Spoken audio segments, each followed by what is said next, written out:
Hi friends, welcome back to our channel. Nominations చూశారు కదా, ఎవరి పాయింట్స్ మీకు నచ్చాయో కామెంట్ చేయండి ఫ్రెండ్స్. నాకైతే అందరూ బాగా చెప్పారు పాయింట్స్ అంటే ఏంటి, బయట చూసి వచ్చినాయి నెగిటివ్గా ఎవరికి వెళ్తుందనేది వాళ్ళు కరెక్ట్ చేయడానికి చూశారు. ఒక మెహబూబ్ తప్ప మెహబూబ్ నామినేషన్స్ ఏంటంటే ఇంత చూసి వచ్చి అసలు ఎపిసోడ్స్ చూసిండో చూడలేదో తెలియదు, కానీ ఇంత చూసి వచ్చి సిల్లీ రీజన్స్ చెప్పి నాతో కనెక్ట్ కావట్లేదనే పాయింట్ మీద ఇద్దరిని నామినేట్ చేసిండు. చాలా సిల్లీ రీజన్ అనమాట. ఆయనకు అన్ని పాయింట్స్ ఉన్నాయి. కనీసం వాళ్ళు ఆయనకంటే ముందు అందరు నామినేట్ చేసిన వాళ్ళ పాయింట్స్ అన్న పెట్టుకొని చేయొచ్చు కదా. ఆ పాయింట్స్ చెప్పి నామినేట్ చేసినా నాది కూడా అదే పాయింట్ అని చెప్పినా బాగుండేది. సిల్లీ రీజన్స్ చెప్పిండు. ఇక రేపటి ఎపిసోడ్లో వస్తుంది, గంగవ్వ కూడా నామినేట్ చేసింది కదా, అవి కూడా ఆ విష్ణుప్రియకు ఒకటి చెప్పుద్ది, నువ్వు అసలు కామ్గా ఉంటున్నావు, అరవట్లేదని. ఆ అమ్మాయి అరుస్తుంటే టీవీ సౌండ్లు తగ్గించుకునే వాళ్ళు చాలామంది ఉన్నారు, అరవట్లేదని చెప్పింది.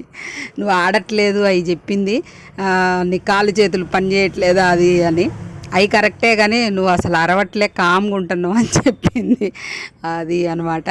సరే, ఆమెది ఏముంది, పెద్దగా పట్టించుకునే పని లేదు, ఆమె అంతే చెప్పుద్ది. యష్మికేమో నువ్వు నాకు చాక్లెట్లు ఇవ్వలేదని నామినేట్ చేసిందనమాట. పాల ప్యాకెట్లు ఇవ్వలేదు, చాక్లెట్లు ఇవ్వలేదని. ఇంకా అది ఫ్రెండ్స్, అందరికైతే మంచి ఇన్పుట్స్. మనం బయట అయితే ఏదైతే మాట్లాడుకుంటున్నామో విష్ణుప్రియ గురించి నేనైతే ఎన్నోసార్లు చెప్పిన, పృథ్వీతో లవ్ ట్రాక్ అనేది అందరికీ నచ్చట్లే, కొంతమందికి నచ్చుతుంది, అందరికీ నచ్చట్లే. కానీ ఆ అమ్మాయి రీజన్స్ ఆ అమ్మాయి చెప్పుకుంది. నేను ఎలా ఉండాలో అలాగే ఉంటున్నా, కానీ నేనేం మాస్క్ వేసుకొని ఫేక్గా నటించడానికి రాలేదు అది ఇది అని చెప్పుకుంది. సరే, మారిద్ది అనుకుంటున్నా నేను ఆ విషయంలో. పృథ్వీ విషయంలో వాళ్ళు అంత గట్టిగా చెప్పారు కదా, మారిపోద్ది అనుకుంటున్నా. ఇంకా అమ్మాయి గేమ్ కూడా చాలా ఫోకస్ పెట్టిద్దేమో అని నేను అనుకుంటున్నా. చూద్దాం మరి. ఇంకా యష్మికి అయితే అన్నీ మణికంఠ విషయంలోనే తప్పులు చేసింది ఆ అమ్మాయి. ఆ విషయాలన్నీ వాళ్ళు ఎక్స్ప్లెయిన్ చేసిన ఆ అమ్మాయి మారేటట్టు కనపడట్లేదు, మళ్ళీ అదే రిపీట్ చేసింది అక్కడ. ఇంకా ఇవి ఫ్రెండ్స్ నామినేషన్స్. అయితే పృథ్వీకేమో నువ్వు ఆట తప్ప ఇంకేం చేయట్లేదు, ఖాళీకి కూర్చుంటున్నావు అని నామినేట్ చేశారనమాట. ఇన్ఫ్లుయెన్స్ అవుతున్నావు పక్కన వాళ్ళ వల్ల, నీకంటూ సొంత నాలెడ్జ్ లేదు అది ఇదని నామినేట్ చేశారనమాట. సీతాకేమో నువ్వు అక్కడ కరెక్ట్ డెసిషన్స్ తీసుకోలేదు, అదే మన చీపుకున్నప్పుడు మళ్ళీ నువ్వే నామినేట్ చేస్తావు, నువ్వే వాళ్ళు వెళ్ళిపోతుంటే ఏడుస్తుంటావు, క్రై బేబీ లాగా అయిపోయింది నీ పరిస్థితి అని చెప్పింది. ఇంకా చెప్పారనమాట. నైని పావని చేసిందనమాట. ఇంకా అవి అయిపోయాక నైట్ మాత్రం మణికంఠ గురించి వీళ్ళు ఇంత బ్యాడ్గా వెళ్తుందా మన గురించి, మనందరం కలిసి వాడికి ట్యాగులు, మనందరం నామినేట్ చేయడం, ఇవన్నీ చేసేసరికి బయట సింపతి వెళ్తున్నట్టుంది. ఇక నుండి మనం ఎవ్వరం కూడా అసలు ఆ ట్యాగులు వాడికి ఇవ్వద్దు, నామినేషన్స్ కూడా వేయొద్దని వీళ్ళందరూ మాట్లాడుకుంటారనమాట. మనం ఎందుకు బ్యాడ్ అయిపోవాలి అట్లా ఇచ్చి, వాడు గట్టి తప్పులు ఏమన్నా చేస్తే అప్పుడు గట్టి పాయింట్స్ దొరికినప్పుడు మనం అక్కర్లే పక్కన వాళ్ళే నామినేట్ చేస్తారన్నట్టు వీళ్ళు అనుకుంటున్నారనమాట. తప్పులేదు కదా, మరి తప్పులు సరిదిద్దుకోవాలి కదా. అది కూడా ఆపరేషన్ మణికంఠ అనుకుంటే ఎట్లా?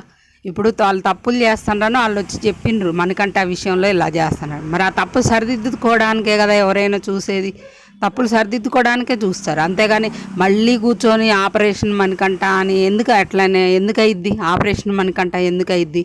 తప్పులు సరిదిద్దుకుందాం అనుకుంటున్నారు వాళ్ళు. ఇట్లా బయటికి వెళ్తుంది, మనం అందరం బ్యాడ్ అవుతున్నాం అనే కదా. అంతే కదా, బిగ్ బాస్కి అందరు బ్యాడ్ కావాలని రారు కదా.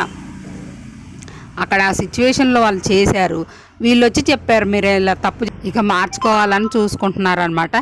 ఇంకా వాళ్ళైతే అవి మాట్లాడుకుంటారు ఫ్రెండ్స్. ఇంకా వేరే ఈరోజు జరగబోయే టాస్కులు ఏంటంటే కామెడీ టాస్క్ అనమాట. నోట్లో వాటర్ పోసుకొని నవ్వించాలి.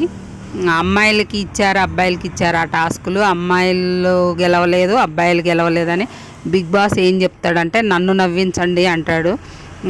అది కూడా ఫెయిల్ అవుతారనమాట. తర్వాత యష్మికి నీ నవ్వు నచ్చిందనో ఏమో బిగ్ బాస్ కాంప్లిమెంట్ ఏదో చెప్తారనమాట యష్మి. అప్పుడు యష్మికి ఒక గిఫ్ట్ పంపిస్తారనమాట. అదేంటంటే ఉప్పు ప్యాకెట్.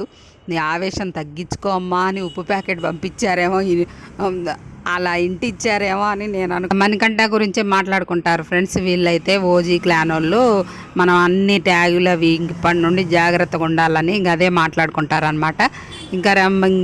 ఇంకా అప్డేట్స్, ఎర్లీ అప్డేట్స్తో మళ్ళీ కలుద్దాం ఫ్రెండ్స్. వీడియో నచ్చితే లైక్ చేయండి, ఫ్రెండ్స్కి షేర్ చేయండి, అలానే మన ఛానల్ని సబ్స్క్రైబ్ చేసుకోండి. మర్చిపోకండి, లైక్ అయితే చేయండి.